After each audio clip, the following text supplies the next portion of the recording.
Hello, everyone. Welcome into another edition of the GSMC College Football Podcast brought to you by the GSMC Sports Network. I'm your host, as always, Tommy Brzee. It is Friday, November 8th around here, and we have a great show for you today. We're going to start talking about the Billy Napier situation. He is staying put in Gainesville, Florida for at least one more year into 2025. We'll break down that situation as well as all the other hot seat situations around the country, try to give you guys a good update on where everyone sits right now. Then we'll get into all the players and coaches under the most pressure as we head into this week, and Billy Napier was just added to this list with the news that came out yesterday. Then we'll get into all the Week 11 games we hadn't had a chance to get to thus far. Definitely some games that have already happened, including an absolute logjam that is forming at the top of the MAC that is going to be really interesting to see how it unties. Then we'll get into my best bets for this upcoming weekend. Definitely a ton here, including a little bit of different matchups, I think, in Oxford, Mississippi, comparative to Baton Rouge, and we'll get into that in that segment. Then we'll get into a Week 11 injury and headline update. A ton of different things going on, including a situation over at LSU that is not great, and I'll leave it at that for the time being. But before we jump in, I do want to remind you all we get tons of questions and comments throughout the show, and the best way for you all to get your question on the screen, we can have a fun back and forth here, is to use that super chat. Click that $ at the bottom of the chat on the Sports Network page. You can add any question, comment you'd like. It'll pop up on the screen, and we can have a fun back and forth here. Definitely want this to be as interactive as possible, and that is the best way to do it. Also, GSMCpodcast.net is still up and running, does the exact same thing, so either one of those you'd like to use and be this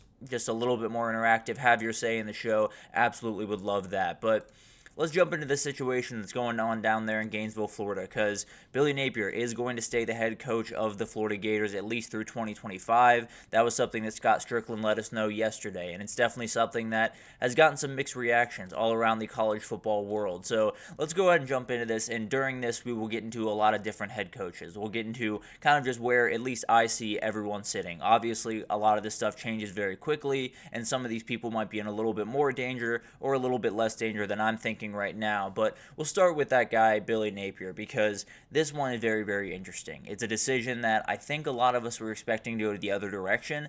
I wasn't expecting a decision at all before the end of the season at the very least. I was very surprised that they made this decision with 4 games left in the year.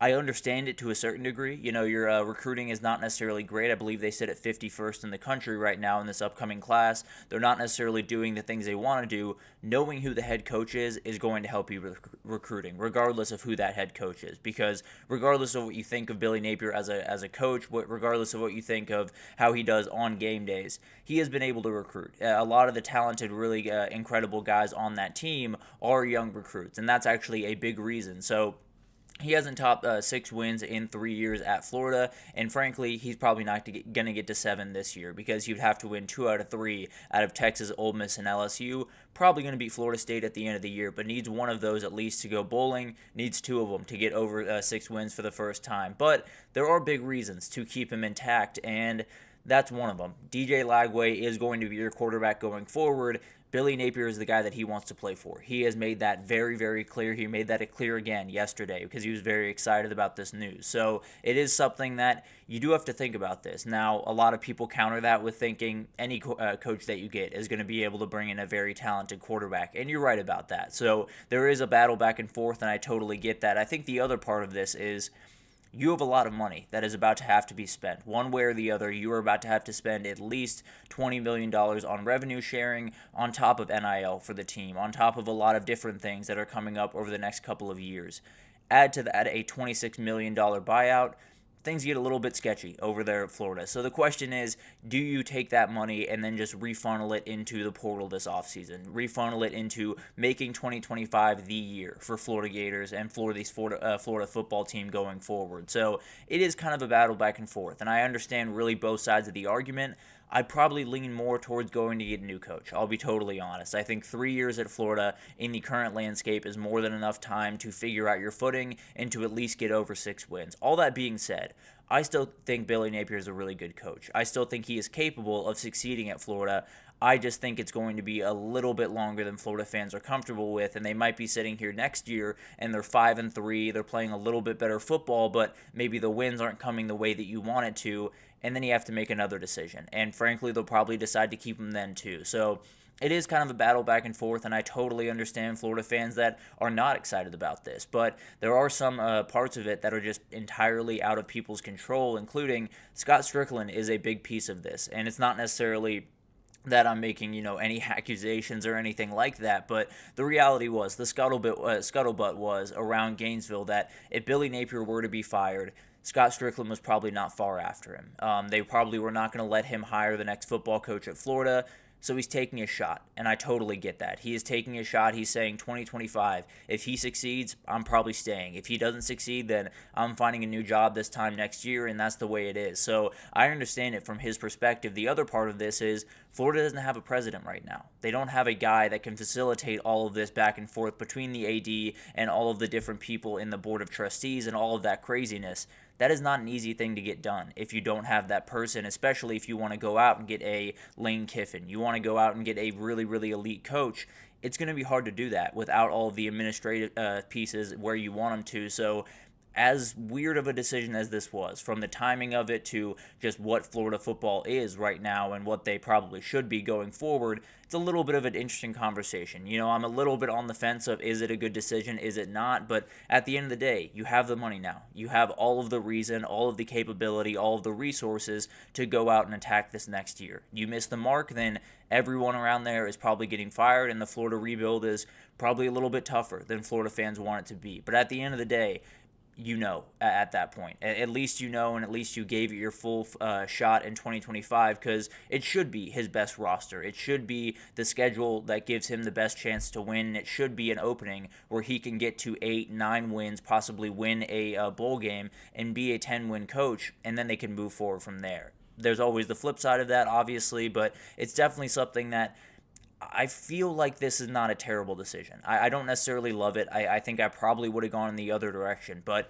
if you look around the landscape, don't feel like you can get a top guy and you can sit there and say, I feel relatively good about the coach that we have right now, and I can take the $26 million that we have and put it towards a team that can be as talented as everyone else around us in 2025. I don't think it's that crazy. I do understand the people pushing back on that. I do understand all of the kind of counters to that, and you're probably right in a lot of different respects. But at the end of the day, I don't think it's a crazy decision from Florida.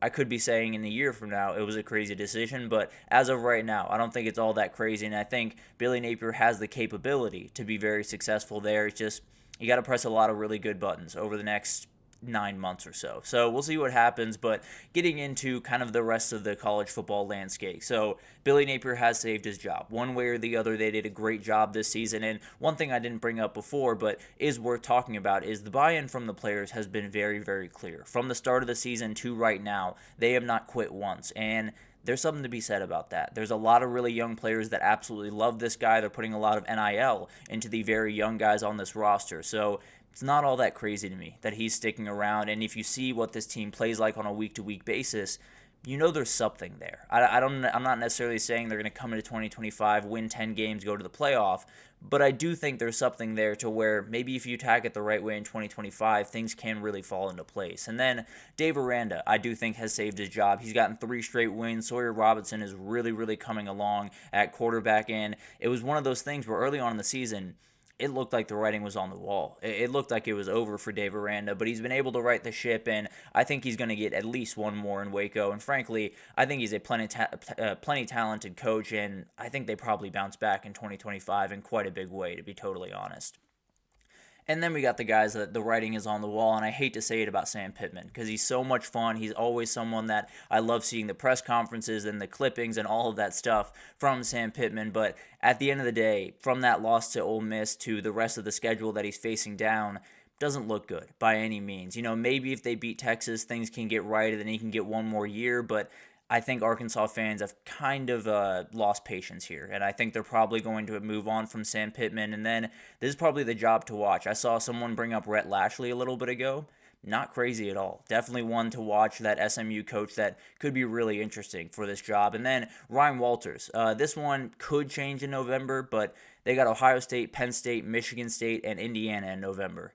I don't think it's going to change in November. I hate to say it. I think Ryan Walters is a very talented offensive coach, but at this very moment, it's going to be really hard to get back all of the things that he needs in this last month of the season.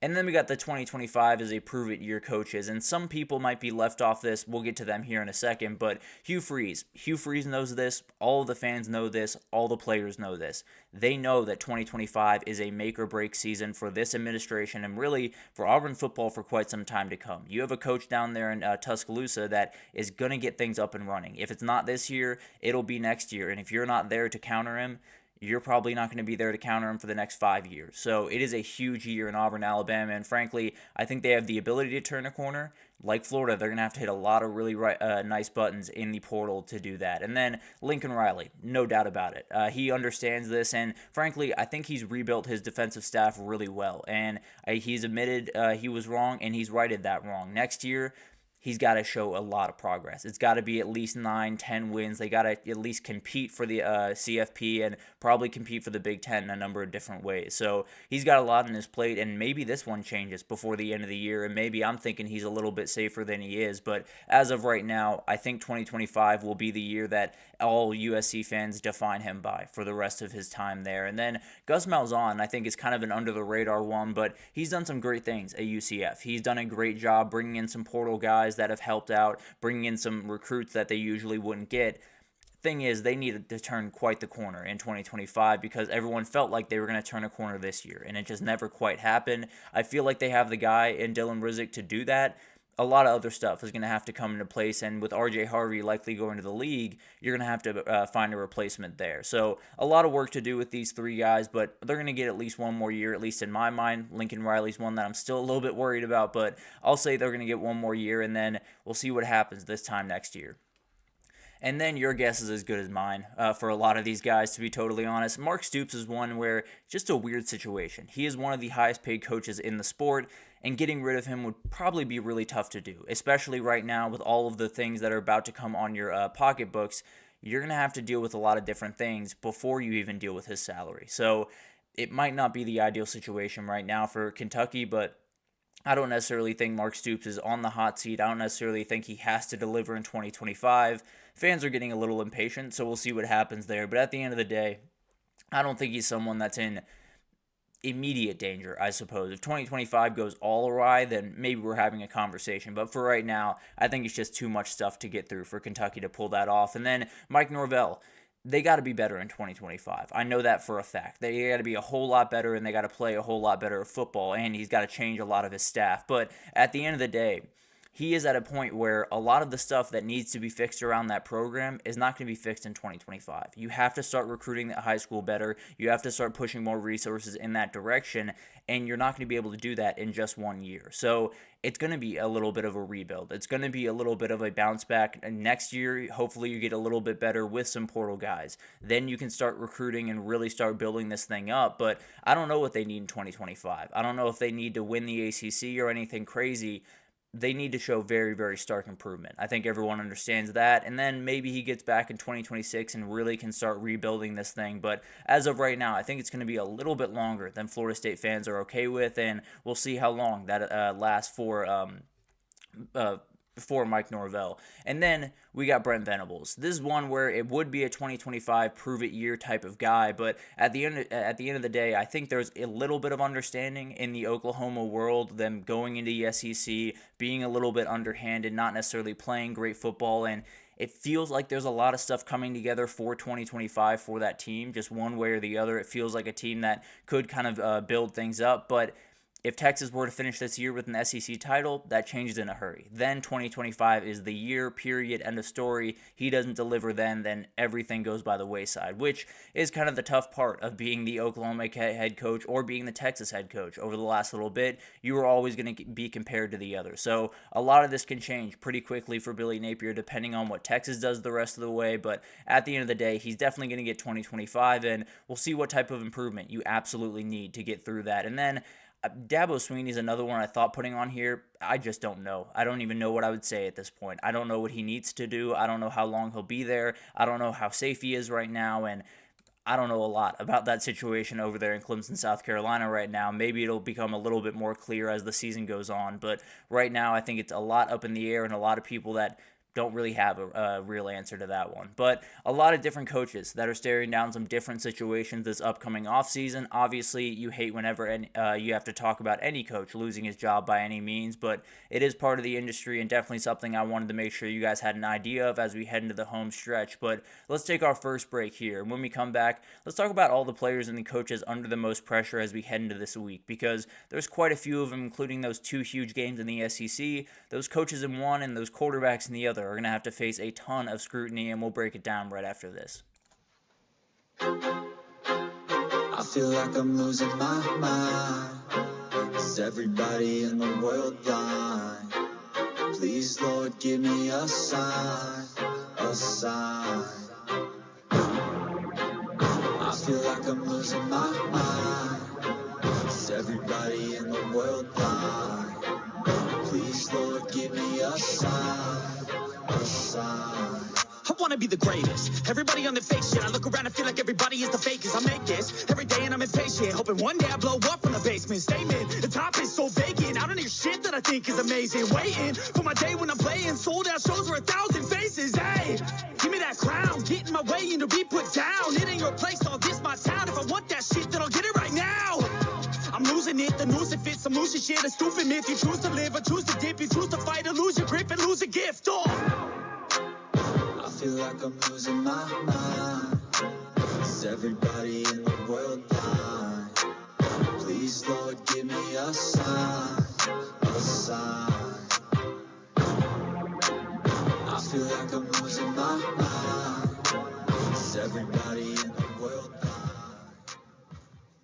Alrighty, welcome back everyone. We just talked about all of the hot seat coaches all around the country because Billy Napier has found his way off of that. He will be back for 2025, and definitely some mixed opinions around the college football world. I don't think it's the craziest idea in the world, but it definitely could feel that way in 1 year if things don't go the way that they want. But that offseason for Florida is going to be one that we'll be watching very, very closely. I can promise you that. But let's get into the pressure index because we have a number of coaches and players that are under quite a bit of pressure as we head down the stretch of the season, including a couple that could be in a very precarious situation when it comes to the segment that we just had in a couple of years if they're not able to deliver this weekend, which sounds a little bit crazy, a little bit hyperbolic. It's really not. And we'll start with that first coach. It is Brian Kelly. He is in a very, very weird spot for the SEC or for the LSU fans, excuse me. If they win tomorrow, they're on their way to the CFP. The entire fan base loves them. They feel like they're heading in the right direction. They lose tomorrow. They're 9-3 for the second straight season. They're feeling like they haven't necessarily made the progress that they wanted to, and they're wondering what happens going forward. Not to mention they've just lost to the team that they're way too accustomed to losing to. So you're kind of in a weird place right now if you're Brian Kelly. This is a very, very huge game. Now, if he loses, he's not getting fired. He's not getting fired at the end of the year. He will get 2025, and then we'll see what happens from there. But at the end of the day, this is one of those moments where we always talk about, Alabama, Auburn, Alabama, Georgia, all of these games that are big-time games in the SEC. For the last 15, 12, 10 years, however you want to define it, this has been the game. In a lot of years, this has been the game that you have been watching every single year. I mean, it's been a national title 1 year, so obviously. But in general, it has been a massive, massive game in the SEC. And although it's not the rivalry that Auburn-Alabama is, or maybe it's not as high of stakes in some respects as the Alabama-Georgia game is, it is huge every single year. And LSU's at the point, like a lot of teams around the SEC, like Georgia was earlier this year, like Auburn will be in a couple of weeks, where they're looking around saying, the mean man's not on the other sideline. The man that has been so rude to us, that has been the boogeyman for quite some time, is no longer on the sideline. Can we take this? Can we take over? Can we flip that page and become the team that beats Bama instead of the team that is just waiting to get beat by them? So it's going to be a really fun battle, and it's definitely one where if Brian Kelly wins it, I think he is a king to a lot of LSU fans. I think if he loses it, there are quite a few that are calling the radio shows on Monday, kind of like Tyler and Spartanburg was a couple of years ago. So we'll see what happens there, but I do think Brian Kelly is under a ton of pressure as we head into this weekend. And then you got Kalen DeBoer on the other sideline. He's in a not as precarious of a position in terms of his job security, I think at least, but he is in a weird spot with these fans as well because Alabama has not lost 3 games since 2010. That was coming off a national title, and Cam Newton happened. I think we all understand what happened in that 2010 game. Actually, I went to that Capital One Bowl. They played against Michigan State down in Orlando in 2010, where Alabama just went to work. I was cheering for Michigan State with my Michigan State friends, but at the end of the day, it was an incredible season for them, and that was 10-3. That was the season that they look back on and say, man, we left a lot of meat on the bone. Man, we missed the mark by a little bit. Man, that's a disappointing season. And they went 10-3. And the only reason they lost was Cam Newton orchestrated one of the craziest comebacks that I've seen in college football. So that's where they are. That's where these fan bases' heads are. That's where a lot of people's heads will be when they come into that game on Saturday. They leave with a loss. They have 3 losses before they even go into the last 3 games of their season. And people are asking a lot of questions, plain and simple. One way or the other, this is going to be a way that a lot of Alabama fans define Kalen DeBoer going forward. So he's not getting fired after this year. There's absolutely no way. Even Alabama won't do that. But I can promise you, if he goes into the next season coming off a 9-3 year or maybe even a 10-3 year with a bowl game win, he's going to have to come out firing. I can promise you that. And if he doesn't, things get a little bit more interesting. So as much as pressure as Brian Kelly has on him, Kalen DeBoer has plenty as well. I would say Brian Kelly probably a bigger game, quote-unquote, for him, but I don't know. Kalen DeBoer is not trailing him by very much. And then you got to talk about Jaxson Dart. This feels like a game where it just has to be him. We have to be walking out of this game saying that is the best football we've seen Jaxson Dart play. He totally took over that game. He was the reason they won. That type of thing needs to be said because the way you're looking at this Georgia defense is they're going to attack your O-line one way or the other. They do not respect your run game, nor probably should they going into this game. So your job as Jaxson Dart is make all of the plays, make off-schedule plays, make plays with your legs, do everything you possibly can to keep that ball moving downfield. And yeah, maybe it's a little bit unfair. Maybe it's a little bit too much to put on Jaxson Dart, but that's the reality of his situation. He is the starting quarterback at Ole Miss. They badly want to go to the CFP, and this is the team you got to get through to get there. And you got no run game as well. You are going to be the leading rusher in this game on the year for Ole Miss because Henry Parrish isn't playing. Matt Jones is likely to not play. A lot of guys are going to be missing in this one. So it's you and Rashad Amos. Can you figure out a way to find a little bit of a rush game in this? And can you essentially play Superman football? That's your job for Saturday, which sounds like a lot against this Georgia defense, but sometimes you're put in those situations and you just have to respond. Especially if Trey Harris doesn't go, then there's going to be a guy that if he can't put on a Superman cape, then they're probably leaving there with a loss and all the CFP hopes are gone. And then on the other sideline, we got the guy that is struggling quite a bit right about now because right now I think Carson Beck just needs he needs a win. He needs a game where it's no interceptions, you complete 70% of your passes, and they get the win. And I think it's one of those things where it doesn't have to be special. It could be the lamest offense you've ever seen in your life. It could be, dump off Charlie. It could be terrible football, and you could absolutely hate watching it. If he walks out of there with 70% completion, no turnovers, and a win, that is incredible football from Carson Beck. I don't care if he didn't throw a ball 5 yards in air. It does not matter to me because on the other side of the ball, you got a D-line that's going to get after you. You have a D-line that's going to be very, very aggressive in the pass rush, and you're only completing 35% of your passes, going 2 touchdowns, 6 interceptions when you are pressured. So got to get the ball out quickly, got to take what the defense gives you and not start forcing stuff because then the mistakes are going to come. And when they do, it can be catastrophic for Georgia this time around, not just a blip on the radar on the way to a win. So it's going to be a huge game for UGA and Carson Beck. I think UGA having one more loss, the microscope gets a little bit bigger, and they can't lose that game against Tennessee. They can't lose the rest of the way, and even then, maybe you're sitting on Selection Sunday biting your nails just a little bit to see if your team gets in. And then we got Curt Cignetti. This is a very interesting one because obviously he's not in that marquee game of the weekend. He is not the guy that everyone's pointing the finger to saying if he doesn't deliver this weekend, then he's totally out the door. But you are in a situation that you haven't been in really as a head coach for Curt Cignetti, but more than anything, Indiana as a program has not been there for quite some time. And beating Michigan is a sign that Indiana is turning a corner in the Big Ten. I understand this is not the normal Michigan team. This is not the team that they usually have been. it still very much does matter. It's still very much a turning point with this program because whether we like it or not, whether they are this year or not, Michigan has been at the top of the Big Ten for quite some time. Being able to beat them, move up to that next level, which is Ohio State, Oregon, Penn State, and then be able to stake your claim there is the goal for Indiana right now. And I think this is one of those moments where you beat Michigan, say they beat them by 14, and we're talking about it on Monday.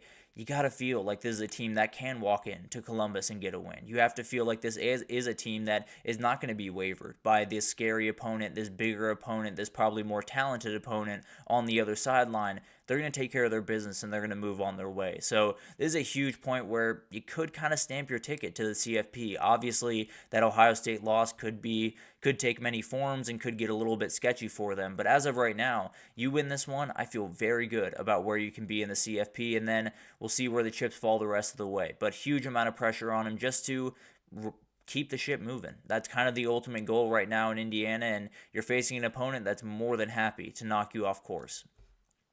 And then we got Dabo Swinney. He's in a very, very interesting spot as he goes into this weekend because he's in a very, very tough spot really until he gets that ACC title back in his hands. That's the end-all, be-all of this program. If you are not winning ACC titles, if you are not going to the playoff, we are not happy with the way you're coaching, plain and simple. And I understand it. He has built this program into be one of the best in the country, and they shouldn't accept anything less than competing in the ACC every year. And to be fair, they are competing in the ACC this year. It's not to take anything away from that, but even if you went out the rest of the way, you're going 10-2, you're missing out on the ACC title game, and you're wondering what happens here. Does he use the portal? Does he go after guys, or does he sit on his hands again and hope that his team is better than it was this year, next year? I don't really know what his approach is going to be. That's another reason why he's on the I don't know hot seat. I have no earthly idea how hot his seat is. I have no earthly idea what his plans are after the season and how he can turn this around. But even this week, he's got to get the win. If they lose 2 in a row, to Virginia Tech, and then they're sitting there with 3 losses on the season, staring down a game at Pitt, this thing could get ugly in a hurry, and then maybe his hot seat is a little hotter than I'm thinking of right now. And then James Franklin, another coach that's not coaching in one of those marquee spots, and he's in a spot that is a little bit too familiar for him, trying to bounce back from that Ohio State loss. Plenty of good in this team, and plenty of good kind of in that situation, because sometimes you get the best out of your team. When they're knocked down a little bit, you figure out how tough your team is, and they try to bounce back, and you'll see what happens. But it is one of those where they got to beat Washington this weekend, and if they don't, then James Franklin will shoot his way up in those hot seat rankings. I can promise you that, because fans are upset, no doubt about that. They don't want to be losing to Ohio State, but they understand that Ohio State is Ohio State, they are Penn State. To a certain extent, they get that idea. They don't get that for Washington. So you're going to have to make sure you win this game. If you lose this one and you're on the outside of the CFP looking in, I wouldn't be surprised if it wasn't James Franklin next year. But we'll see what happens there. Definitely something to watch. And then finally, Billy Napier. He is absolutely on this list. Probably wasn't the case yesterday. It is now.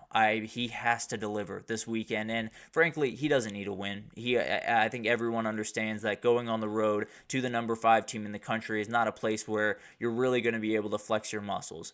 All that being said, he's got to give these fans something. He's got to give these fans a reason to really galvanize around him this offseason, because a lot of the stuff that he wants to do is really dependent on how much the fan base is buying in, how much the fan base cares to put in the money that he's going to very much need this offseason. So he's going to have to show him something the last little bit. He probably doesn't have to beat Texas. He probably doesn't have to beat LSU or Ole Miss. What he does have to do is show them something in those games, and maybe he does have to win one of them. Who knows? But at the end of the day, he's lived in this for quite some time. This is not a new thing for him. He walked into the season feeling this way, but now that it's known that he is coming back for another year, it's just about proving everyone right. It's about proving Scott Strickland right. It's about proving some of the fans wrong and making them feel really good as you head into 2025. It's going to be a battle, but you got to get at least maybe one of those wins between Texas, Ole Miss, and LSU, and then you probably got a couple of fans on your side, and you can move forward from there. But it's going to be a battle back and forth. There is a lot of pressure to go around this upcoming weekend, and it's going to be one of those weekends where there's too many upsets on the board. We'll figure out what happens, but Just feels like one of those weeks where it could get a little bit chaotic, but we'll break it down on Monday, obviously. But let's take our second break here. And when we come back, we got to get into all the games we just hadn't had a chance to get to throughout the week. We have an absolute logjam at the top of the MAC after the games this week, and then we got to get a couple from Saturday that are a little bit more under the radar, but we'll break them down right after this. Looking for your daily fix of sports talk without having to pay for it? GSMC Sports Network is available on YouTube. Just search GSMC Sports Network. Get your fix of daily sports talk shows on YouTube, absolutely free. NFL, college football, NBA, MLB, MMA, UFC, fantasy football, and so much more. GSMC Sports Network has shows running all day long, with new sports shows starting every 2 hours. Just like on your favorite cable sports channel, except GSMC Sports Network is absolutely free. Just search GSMC Sports Network on YouTube to catch one of your new favorite shows, like the GSMC College Football Podcast, Chip Shot Football Podcast, Hoops and Heels Women's Sports Podcast, GSMC Basketball Podcast, and so many more. Check it out for yourself. GSMC Sports Network, now available on YouTube absolutely free. Search GSMC Sports Network on YouTube right now. Alrighty, welcome back everyone. We just talked about all of the players and coaches under the most pressure as we head into this weekend, and before we jump into some of the games that we got going on, I got to clear out some of this. I do want to remind you all we get tons of questions and comments throughout the show, and best way for you all to get your question on the screen, use that super chat. At the bottom of the chat on the Sports Network page, you can add any question or comment you'd like. It'll pop up on the screen and we can have a fun back and forth here. Definitely want this to be interactive, so utilize that. And while we get into these games, you're more than that welcome to ask some questions here, because we got a little bit of a logjam at the top of the MAC, and frankly, if you don't like MACtion, I don't know what you're doing. It's incredible to watch, and I love that we got it back around this time of year. But we'll start with that Bowling Green Central Michigan game. Bowling Green gets a big-time win. They move to 4-1 in the MAC and place themselves at the top of the conference. There's about 5 teams at the top of the conference at 4-1. So it's going to be a really fun couple of weeks down the stretch of the season in the MAC. So definitely be tuning in on Tuesdays and Wednesdays. But the defense really led the way in this one. They've been really incredible pretty much all season. Have been one of the more stingy groups in the entire country. And when you have a guy like Terrion Stewart on the other side, you're going to have a lot of special things going on. He had 20 carries, 117 yards, 5.9 yards per carry, and then he had Harold Fannin, just one of the best tight ends, maybe the best tight end in the country, catching passes at 86 yards in this game. This offense is going to be plenty dangerous, especially if the defense is going to play to this level. And then the rest of the way, Boston College has a massive one against Western Michigan next, which is another team that is sitting at 4-1, and we'll get to them here in a second. And then we have another one, a couple others throughout the remainder of the season for Bowling Green before they get possibly into that MAC title game. Again, a lot of stuff that will have to be figured out, but if they lose against Western Michigan, then they're in a really, really tough spot because of tiebreakers to get back into that race. Then you got Miami of Ohio, Ball State. This is a really, really interesting game, and one where Miami of Ohio badly needed the win, and they were able to get it, and this offense is as deadly as any in the conference. You have Brett Gabbert threw 3 touchdowns in this game, didn't complete a ton of passes, but was very successful getting the ball downfield. Keon Mosey, a really talented running back that you might be seeing in the portal here pretty soon, but I hate to say it, but that's probably the case. Got over 100 yards rushing in this game, really talented kid. And then you got Reggie Virgila, you have Javon Tracy, really, really talented guys on the outside that really make this offense just really tough to stop. And then the pass defense is going to need a little bit of work. Justin Bowick had 171 yards in this game. Got to make sure you keep that under control, especially with a couple of big games, including Bowling Green coming up. If you allow Harold Fannin to get going like that, you're going to have a really long afternoon. But it's going to be incredible to watch all of this unfold the rest of the way. They get Kent State next, so probably a win, let's be totally honest. And then Northern Illinois and Bowling Green to finish out the season. And it'll be really fun to watch those 2 games unfold and could have everything to do with who ends up in that MAC title game. Then you got Northern Illinois. They added to a little bit of the craziness up top because Western Michigan was the only undefeated team in the conference. Now they're right back down to 4-1 with everyone else. So it's going to be a little bit crazy down the stretch, but it's a very, very good game from this Northern Illinois offense, and particularly Terry Johnson Jr., the freshman running back, another guy that probably is going to get a couple of calls in the portal around this time. I hate to say it every time, but probably the reality every time. But he went for 23 carries, 141 yards, 2 scores in this game. Ethan Hampton was great at quarterback, 2 passing touchdowns, only 3 incompletions on the day. So really, really efficient game from Northern Illinois, and took down the only team that was sitting atop that conference right now. For Western Michigan, still plenty ahead. They're playing really, really good football, and Jaden Nixon, who actually was I believe a teammate in high school of Ashton Genty, so terrifying duo. I don't know how anyone stopped them, but he had 95 yards, 2 touchdowns in this game. Jalen Buckley had 80. That's a really, really good duo of running backs, and definitely could carry them to a MAC title possibly. But at Bowling Green next weekend, Central Michigan, Eastern Michigan to finish it out. So if they beat Bowling Green, they're probably in the MAC title. It's going to be really, really hard for either of those last 2 teams to beat Western Michigan. Now, as we know, the MAC's a little bit crazy, but at the end of the day, I think they get that win over Bowling Green next week. They're firmly on their way to a MAC title game. And then we got to get into a little game in the Sun Belt. App State falls to Coastal Carolina, not Central Carolina. But the fun part about this game, the night started with Tim Beck chugging a beer on ESPN, and it ended with a very comfortable win for Coastal Carolina. There were a lot of people that clip has been going around. If you haven't seen it, go ahead and check it out. It's really, really fun and gives you an idea of why Tim Beck is a very, very liked guy around that area and around Conway, South Carolina. So it's going to be really, really fun to see what this team is kind of going forward. Obviously, this year, neither of these teams are really competing too much in the Sun Belt, although who knows what's going to come, really. I always say who knows, but this season has kind of gotten me a little bit wary of saying anything definitively right now. But the story of the night was Braden Bennett, 9 carries, 88 yards, 9.8 yards per carry, 3 touchdowns on the ground. He was the leading receiver as well with 33 yards on. They did not throw the ball very much, obviously, but very, very good night for him. Yet another guy that's probably putting a little bit on tape for the portal, but we'll see what happens there. Would love to see him stay in those colors, but definitely something, the reality of college football right now. And then on the other side, turnovers have been a big issue for Joey Aguilar really throughout the year. Well, he had 3 turnovers today, 2 interceptions, 1 fumble. Coastal Carolina gets a lot of confidence, and it feels like Tim Beck in that program, it's been a little bit slow going early on. Feels like they could be kind of turning a corner. Maybe 2025 is a year where they break through and maybe have their say in that CFP spot from the G5. So a lot going right for them, and definitely a huge win that puts you in a really good position down the stretch of the season just to finish strong. Not necessarily to get into the Sun Belt race, but at the very least finish really strong and feel good about where you are going into 2025.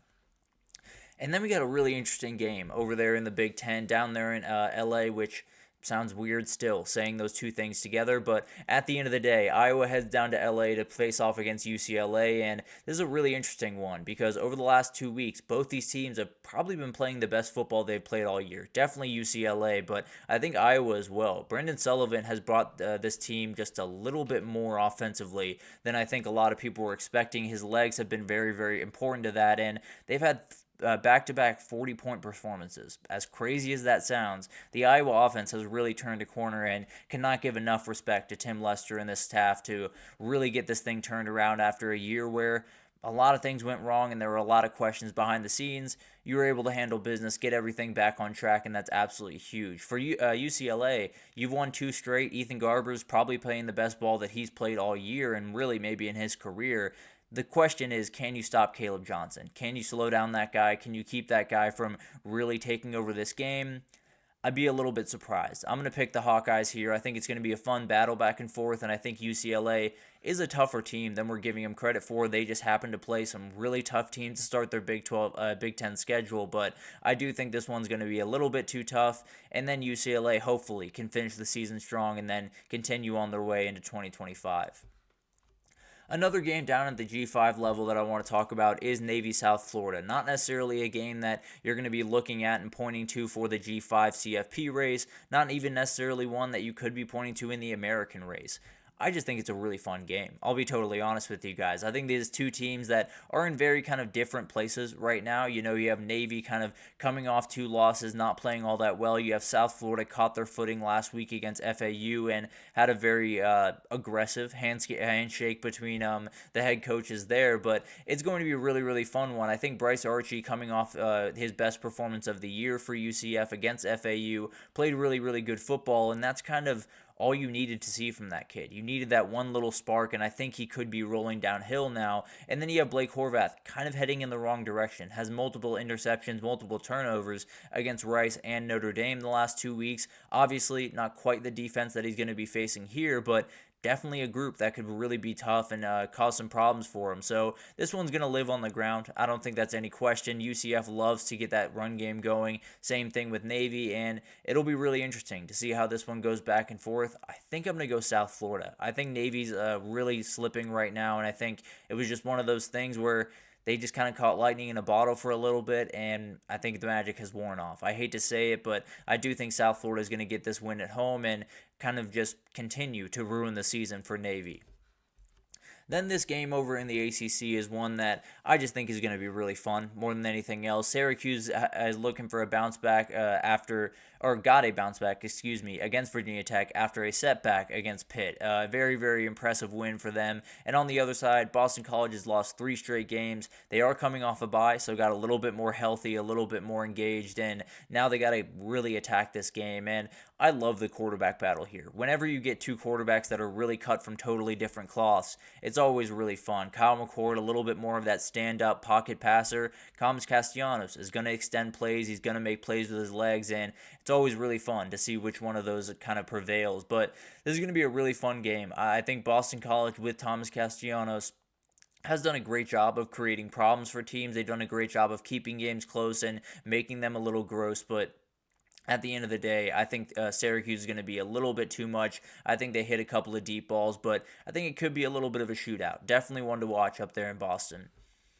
And then UCF Arizona State. This might be one of the games that I'm most excited about this week. As crazy as that sounds, I think this one is going to be so much fun to watch. And you have 2 guys on either side at the running back position that are among the best in their conference. I know Anthony asked me a question a little bit ago, breaking down the best running backs in the conference. I said it was Taj Brooks in the Big 12.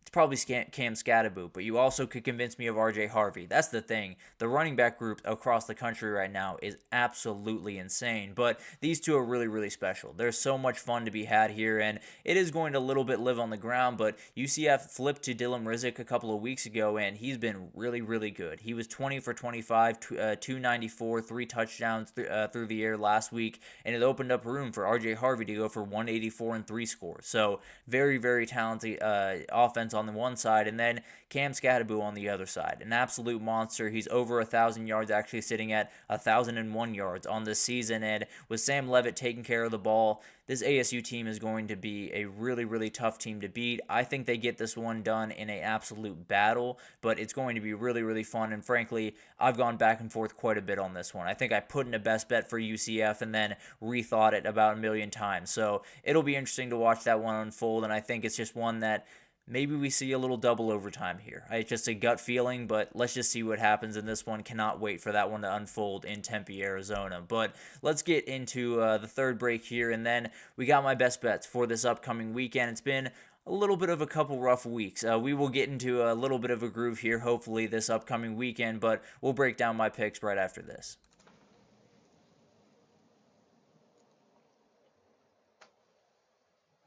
For the best and latest podcasts available anywhere, go to the podcast app on your cell phone and type in GSMC to access free content-rich podcasts on health and wellness, book reviews, sports, entertainment, relationships, social media, movies, technology, finance, and even weird news. Subscribe and download the GSMC Podcast Network's family of shows, available everywhere podcasts are found. Alrighty, welcome back everyone. We just talked about all of the games that we just hadn't had a chance to get to. Want to make sure you guys have a full look at the college football slate because no game doesn't matter. We can talk about how, some games are more important, some games have CFP implications, some don't. I don't much care. Football is football, and there's plenty of good football regardless of what you're playing for at the end of the year. But let's get into my best bets as we head into the Week 11 slate.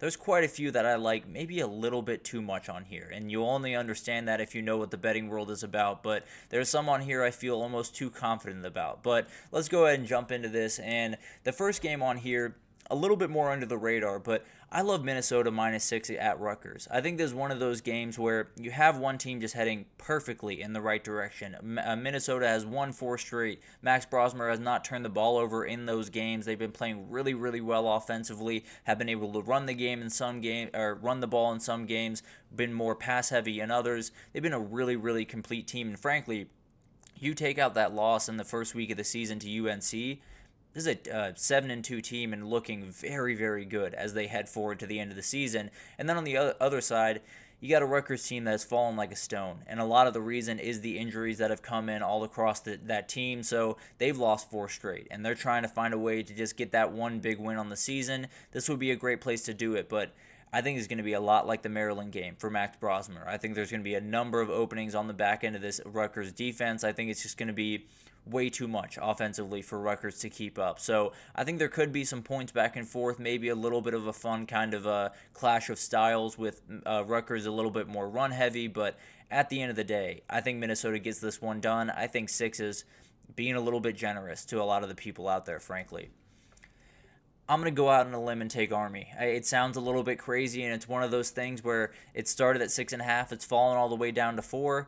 Bryson Daly's probably not going in this game, and I don't care. I'll be totally honest with you. I know this sounds a little bit crazy, but North Texas, I bet that against them in the Tulane game. Now, they backdoor covered on me, but at the end of the day, I did bet against them in the Tulane game because of the run game that Tulane has.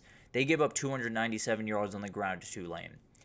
They're probably going to give up more than that on the ground to Army this upcoming weekend. I think Kanye Udoh is going to be an absolute problem, and I think while North Texas can score, they absolutely are going to have the ability to stick around with this Army team for quite some time. One stop from Army totally changes this game, because frankly, I don't think North Texas is going to be able to stop Army very consistently, and frankly, I also think that when you get into the second half of this game, there's no way North Texas is going to be able to stop them. The physicality of this Army team is just going to overwhelm North Texas, and at the end of the day, it could be a little bit ugly. It could take a long time to get there. I think Army at least wins this game by 1 touchdown and maybe even by more, with Kanye Udoh going over 200 yards rushing. Let's just put that out there just for fun. But Michigan, Indiana, I like the under 49.5 in this game. This is one of those games where it feels like everyone is immediately looking to take the over on Indiana, mainly team total, but at the end of the day, a lot of people love that over when you're playing an Indiana game, and it's proven to be the case in a lot of different respects. The thing is, this is one of those games that just strikes me as one that's going to get stuck in the mud for a quarter and a half. There's going to be a lot of punts. There's going to be a couple of mistakes. There's going to be just pretty monotonous football for the first 20-25 minutes of game time. And then I think things start to open up, particularly for Indiana, but I do think it opens up for Michigan just a little bit as well. I think the biggest thing here is Indiana is more than equipped to slow the run game for Michigan. And if Michigan is going to have that happen, relying on Davis Warren to score you 20, 25, 28 points, probably not going to happen all that well, especially against Indiana's defense. And then on the other side for Indiana, explosive offense, a really, really dangerous offense, and no doubt about that. I think the game plan and the approach from Michigan is going to be the real trouble. I think Indiana is going to have to be a little bit better at the quick passes, just kind of working their way downfield, taking the 5 yards, taking the 5 yards after that, and then continue moving forward. So it's going to be one of those that I just think gets caught in the mud for the first half of the game, possibly opens up in the second, but doesn't quite get to that 50 number that it needs to hit that over. Then we got Iowa State -3 against Kansas State. This is one of those spots where it feels like a lot of people are going Kansas direction. It feels like a lot of people are pushing towards, possibly this is a sleepy spot for Iowa State. Kansas has been playing some better football thus far, and I totally get all of that. That makes total sense, and it's definitely something that will play a part into this game. I think this line is a little bit of an overreaction one way or the other, or really both ways, if I'm being totally honest. I think Iowa State last week against Texas Tech did not play their best game. I also think it's one of those games that looked, at least to me, as a little bit more of a blip than what is to come. And then for Kansas, I feel kind of the same way. I don't necessarily think they're a team that is going to push a lot of these teams to the brink the same way they did Kansas State last week. So it is going to be one of those interesting games, and we'll see what happens. But the big thing for me is Kansas is one of the worst run defenses in the entire country. If Carson Hansen and Abu Sama can get rolling downhill, wrap it up. There's nothing that Kansas is going to be able to do to counter, and more than anything else, Jalen Daniels has been great of late. You get a couple of defenses that can force a couple of mistakes from him. This thing opens up in a hurry, and you get at least a 7-point win in this one. Then we got BYU, Utah under 40.5, and this line is very low, so it's making me a little bit nervous. But at the end of the day, this one's going to be a fight. It's going to be an absolute rock fight back and forth. It is going to be two teams that are really just scratching and clawing for any yard that they can get. But at the end of the day, I think BYU heading up to Salt Lake is going to be a tough battle. But on top of that, you're playing a defense that can kind of flip some of that turnover luck that BYU has been able to get this year. You know, maybe that defense can force a couple of turnovers from Jake Retzlaff in this offense, and then you're facing a little bit of a conundrum as you head down the stretch of this game. So it's going to be really interesting to watch this unfold. And on the for the Utah defense, they have not, the Utah offense has not topped 20 points since they played the Oklahoma State game all the way back in September 21st. They are not going to be able to score. This is probably the best defense they've faced since then, and it's going to be an absolute nightmare to deal with. So I don't think it's going to be one of those games where Utah's able to get really much of anything getting going. Frankly, would not be surprised if they left this game with 13 points. And then for BYU, I just think there's going to be a couple of mistakes in there. I don't think it's going to be necessarily a bad performance or anything, but I do think BYU gets the win. I just think it could be like 6-0 at halftime, and then we're trying to figure out how to get offense going in the second half. The other side, another over that I like in this weekend is South Carolina Vanderbilt, and this is one that I went back and forth on. I thought about doing the under, I thought about doing the over, probably flipped back a number 3 times before I finally made this decision, but at the end of the day, I do think you're in a kind of an interesting spot with South Carolina because I think this offense has been a little bit underrated throughout the year. I guess the best way to put it. I think Lenora Sellers' injury, I think Rocket Sanders' injury, I think just playing a lot of the teams that they've played and having a couple of the calls that have gone the way that they have gone has kind of taken away from what has been a really, really impressive offensive year for this team. And if Lenora Sellers is turning the corner that it looked like he was last weekend, it's going to be really hard to stop this offense if you're Vanderbilt. And then on the other side, Vanderbilt doesn't have to do a ton in this game. South Carolina is a more aggressive defense. They have better guys on the front. The reality is the Vanderbilt offense is so good at misdirection. It's so good at keeping guys flat-footed that a lot of that stuff is neutralized, at least a little bit. A lot of that stuff is kept at bay a little bit better than maybe A&M was able to last week. So I think it's one of those games where South Carolina, I do think South Carolina wins. I think they probably do a good bit of the heavy lifting here, but at the end of the day, I think Vandy's one of those teams that they see you score and they immediately just say, we're going to go down and score. One way or the other, we're going to find a way to put 7 points on the board. So I think it trades just a little bit, but I like South Carolina to win, and I really like Lenora Sellers to have another big-time game. Then we got Georgia Ole Miss, and frankly, I use this picture because I'm shocked that I hadn't used it before. It is absolutely so cool, but just wanted to throw that out there. But I do like the under in this game. As cool as that catch is, I do like the defense to win those battles on Saturday because this is one where I just think it's one of those games you have an absolute stalemate at the line of scrimmage positions. You have a D-line in Georgia that is going to be aggressive, that is going to attack against an offensive line for Ole Miss that is good, is not necessarily great, is not necessarily elite. I think they're going to get after him in this one. And then on the other side, I like the UGA offense. I like the UGA O-line, and I think they're more than capable of getting push. This is an elite defensive line on the other side. If you're going to move Walter Nolan, you're going to have to do it pretty consistently, and no one's able to do that pretty consistently. So I really think the run games get pretty bogged down. The quarterbacks have to make all the plays in the world, and I think a couple of mistakes will come. I do think Carson Beck will make some mistakes. I think Ole Miss run game will just not be very good in this game. I'm expecting a little bit of a slow start from both parties, and then maybe it'll open up a little bit, but not to get to 55 points in this one. So I'll take the under there. Definitely one where I'm a little bit on the fence, but I think these defenses are going to come to play, and especially Georgia's is really going to get after Ole Miss. And then Alabama LSU, I'll flip back over to over. I do think they're going to get to 58.5 to get the over here, and I want points in Baton Rouge, and I think that's what we're going to get this weekend in Baton Rouge. There's going to be really, really fun to watch, and it's a game where it feels like neither defense is really equipped to handle what's on the other side, at least from the way that they like to play. You know, with Alabama, with Jalen Milroe, if he's running the ball, it's an absolute nightmare to deal with.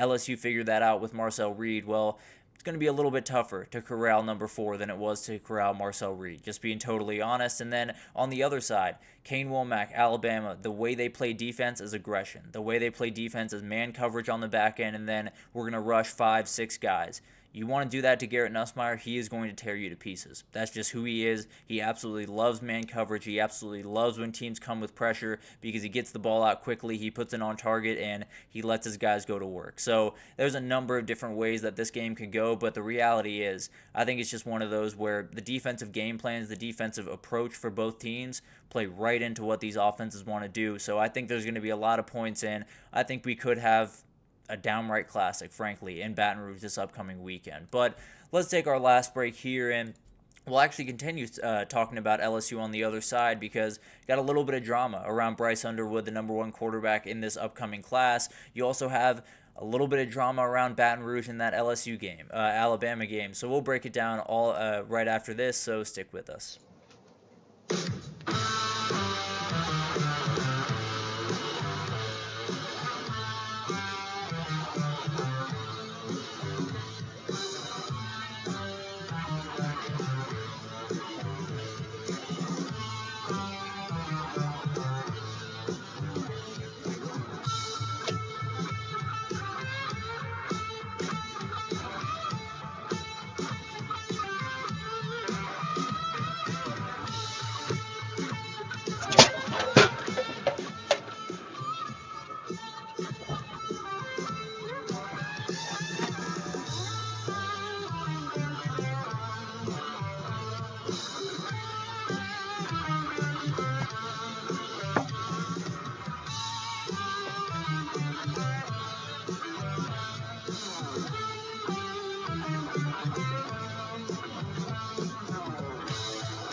Alrighty, welcome back everyone. We just talked about some of the different best bets that I have as we head into this weekend. I think there's quite a few over and unders that I'm feeling maybe a little bit too confident about. I'll be totally honest with you, but we'll get into them. We'll hopefully hit a lot of them because last couple of weeks has not been overly kind to me on that segment. But let's get into a little bit of an injury headline update as we head into week 11, and we'll start with those headlines. And I wanted to get into a little bit of a recruiting one. Let's talk about Bryce Underwood here for a second, the number 1 quarterback in the 2025 class, a current LSU commit.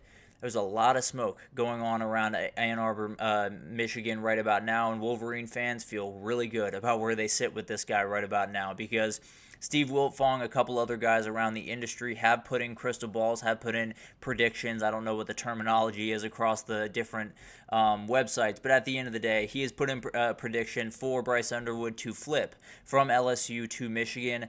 Would be massive. It would be a total turning point for this program, for this guy right here, Sharon Moore. Being able to get a guy like that on campus at the most important position that you have. Possibly they still go out and get a portal guy just to be a little bit of a bridge, give him a little bit of time to develop. But at the end of the day, this is your guy. If you get him, he is going to be your guy for the next 3 years. He is going to be the guy that possibly changes what your offense looks like going forward, and he could be the guy that gets that next quarterback in there, and that quarterback after that, and the one after that. So he's a very, very important player if you're talking about Michigan in this next cycle of Sharon Moore's Michigan, and what does that look like, and how are they going to move from here, and are they going to be a little bit more aggressive in the recruiting world?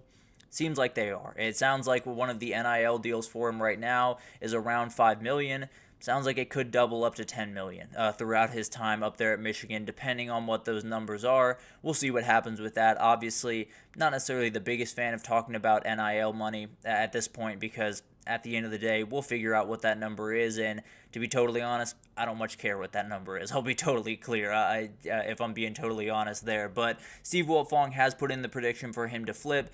LSU's not going to taking this lying down. I can promise you that. Bryce Underwood will be in Baton Rouge this upcoming weekend, and those two guys right there, Joe Sloan and Brian Kelly, they'll be all over him. I can promise you that. They will be doing everything they possibly can to make sure that guy stays committed to the Tigers because they're in kind of an interesting position. I don't know if Garrett Nussmeier will be back next year. I don't know if he'll go to the NFL draft. I don't know what's going to happen there. I do know that they're going to need a guy right after him. And I do know that I like Ricky Collins. I think he's a really good player. I think Bryce Underwood's just a little bit different. So LSU's going to do everything they possibly can. I think whichever one gets them, one's getting the quarterback of the future for your team going forward, and then the other one, mainly Michigan in this respect, is kind of floundering and just trying to find that portal guy that makes everything fit for 1 year, and then maybe they'll try after another Bryce Underwood next year. But at the end of the day, it's going to be really interesting to watch all of this unfold, and whoever gets them, they're going to feel really, really good. They're going to be jumping for joy in one of those facilities here pretty soon.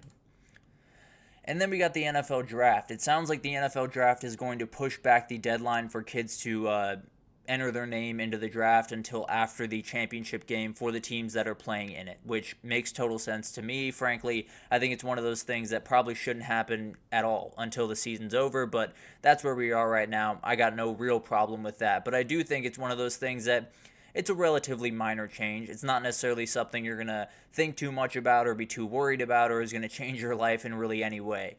What it is going to do is make sure that all of those coaches, all of those players, all of those guys are locked in on the task at hand. And I think that's probably the biggest thing that at least me have had a problem with the last little bit in this time of year is feels like these fans, these coaches, these players, their heads are just in a lot of different places around this time of year, whether it's the portal or the draft or the game that's going on in a couple of weeks or whatever it is.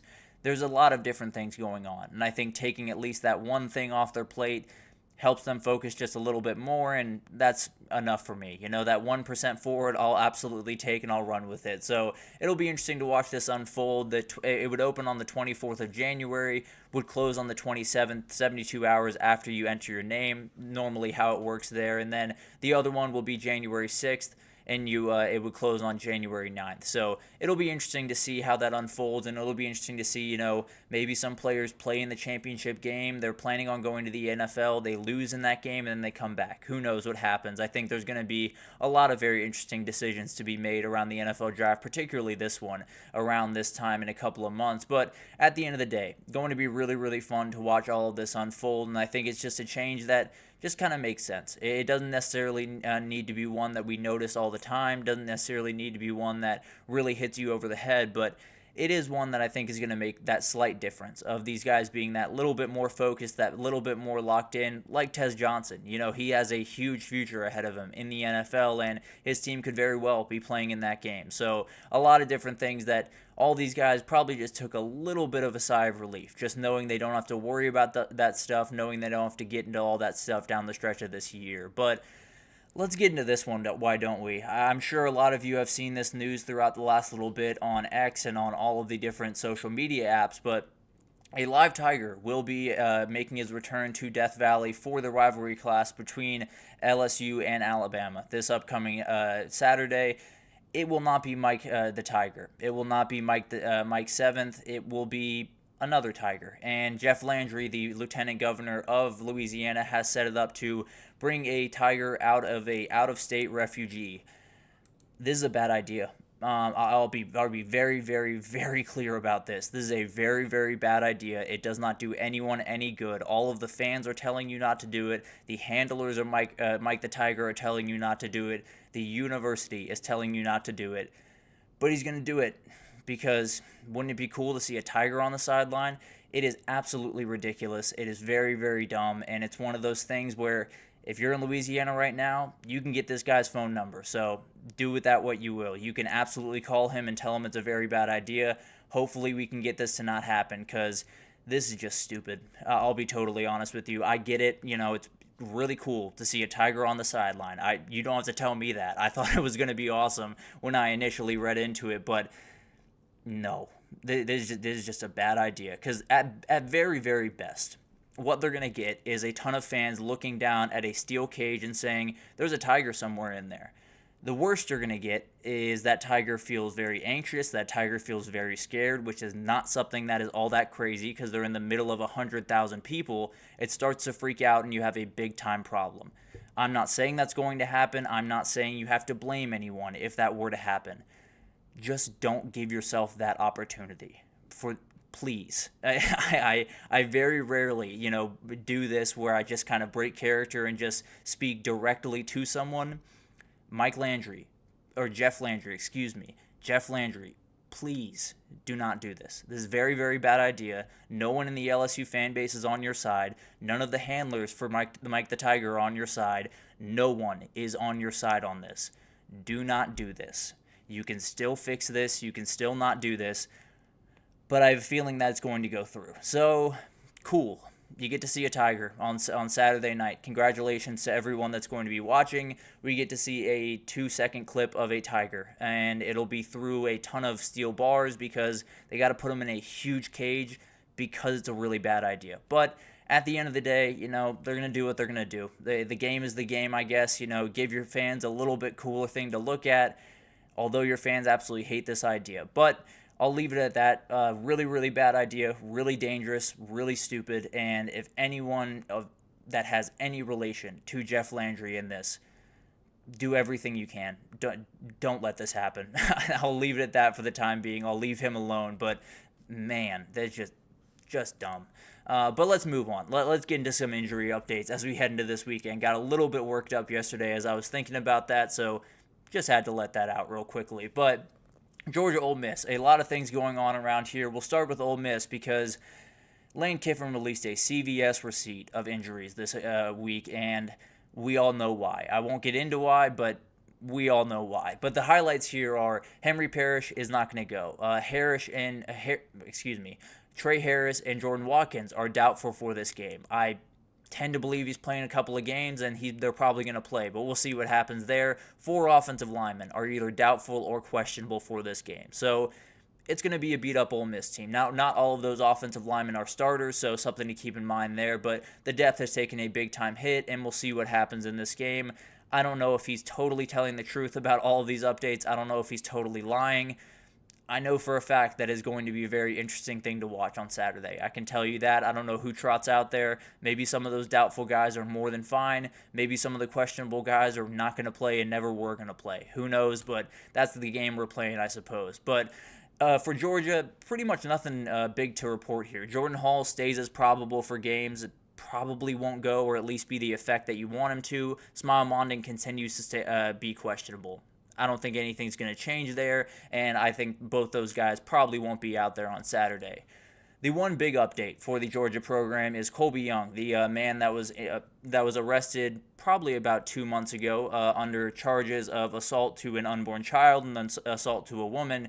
He has been the woman that has charged him has dropped all of the charges. He released an affidavit saying that he never harmed her or her unborn child. He has been kind of absolved of a lot of the claims that were made against him, and now the question begins, is he back on the Georgia team this week? Is he back on the Georgia team next week? Is he ever back on the Georgia team? I think that's something that we'll be following pretty closely here, and wouldn't be surprised at all if he was just out for the rest of the season and ended up transferring, if I'm being totally honest, but we'll see what happens. Definitely a very talented kid, and I'm sure there are a lot of Georgia fans out there that would love to have him in the matchup on Saturday. But plenty of stuff to still happen here, but a little bit of an update that could get Georgia back one of their big-time receivers.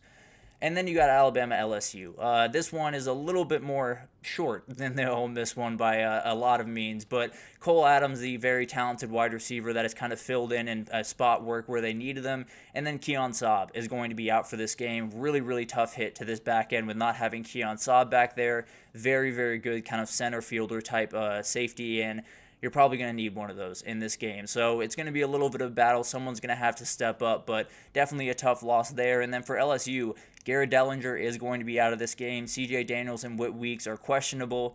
I expect both of them to go, if I'm being totally honest, especially Whit Weeks. I think you're going to have to drag him off that football field, but overall, I do think both those guys will play, and definitely a huge addition. CJ Daniels has kind of been coming on, and I think he's going to be a guy that you're going to want on that field on Saturday. And then just some random news on here to finish it out. Jonte Cook, the very talented wide receiver for Texas, is leaving the program. He has officially, moved on. Sounds like it was a mutual parting of ways.